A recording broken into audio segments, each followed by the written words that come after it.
Tagging, messaging, and sheep throwing. If you're on Facebook, you know what I'm talking about. It's hard to read the signals of someone that you might be interested in online. So you connect online and then you decide, hey, let's meet in person. But then what do you do? So we've called in the hitch doctor, Mike Lindstrom, for some tips to go from online to in person, that socializing in person, that face-to-face communication. Yep, Good morning to you. Good morning. Feels like, you know, you're online and you've got like all this courage, you know, it's just this, you know, armor of courage, and you can type anything, get a little flirty, and then you decide to meet in person, you're like, I'm shy. Well, yeah, you know? well, there's two things too. Number one, you always go for the people's picture. Yeah. What you see on there is not always what you're gonna get in person. People want to, bolster their image, of course. But the second thing is, I call it hiding behind the computer.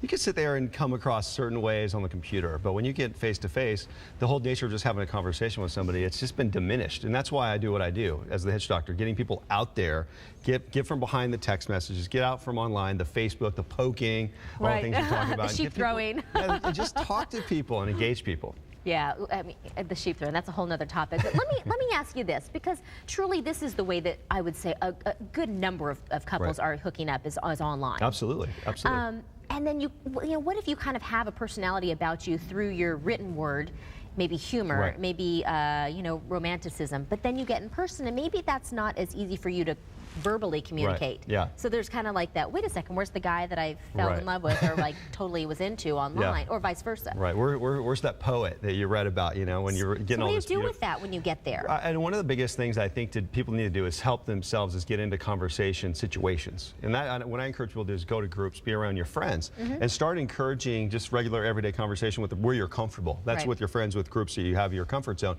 And start to explore your humor, start to explore your romance. Throw things out there and see what kind of reaction that you get. So that it's just not on the computer only. Yeah, because you're going to see two different people. If you're not practiced at the art of conversation and be able to translate what you put online and what you put out there, it's going to show up.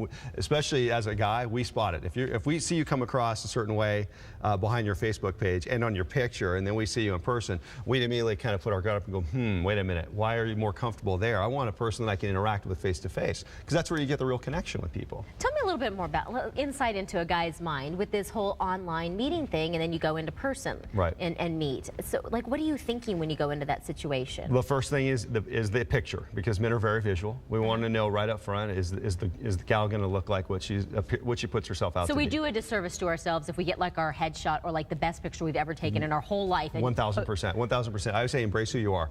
Don't go get the 10-year-old glamour shot or that best picture of you on the beach from 5 years ago. When you were like 20 pounds thinner. Exactly. Be honest with yourself and embrace yourself. So that's image, because men are very visual. The second part of it is thinking about, because men have an expectation of how the date's going to go or how the interaction's going to go. And how does it go? Well, we romanticize it in our mind just like women do. We want it to go great, and we're going to have a great connection, and we might get a great first kiss, and then we're going to get the next date. You know, men do the same thing, but men have a tendency to get caught up in the, how am I coming across?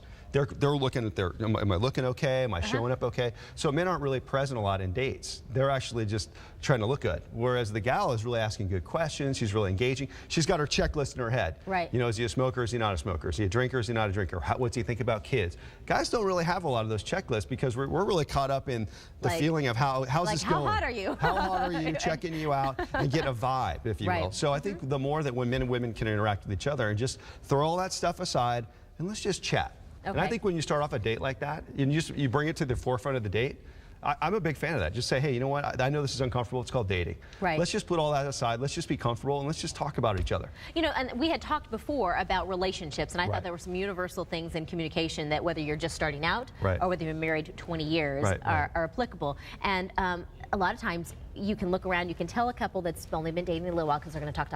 Right. There's so much to learn.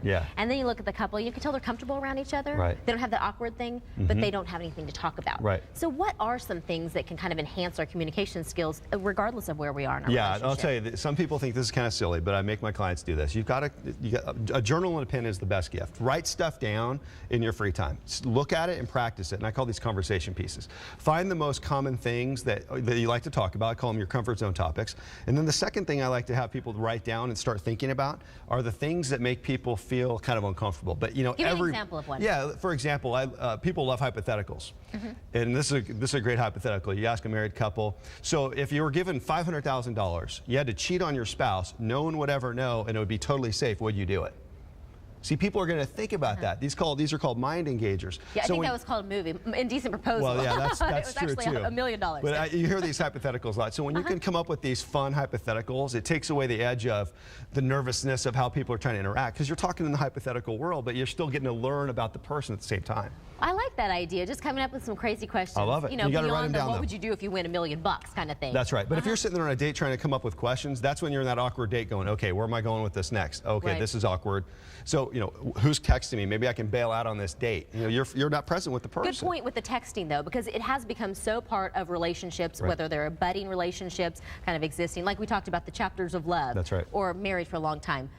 How is this hurting? How are we doing a disservice to ourselves in the texting, or are we? Well, I'll tell you, I'm a big fan of Twitter and social media. I use it myself for marketing purposes, for my relationships, because everything's 140 characters or less. Everything's pushing the brevity of power.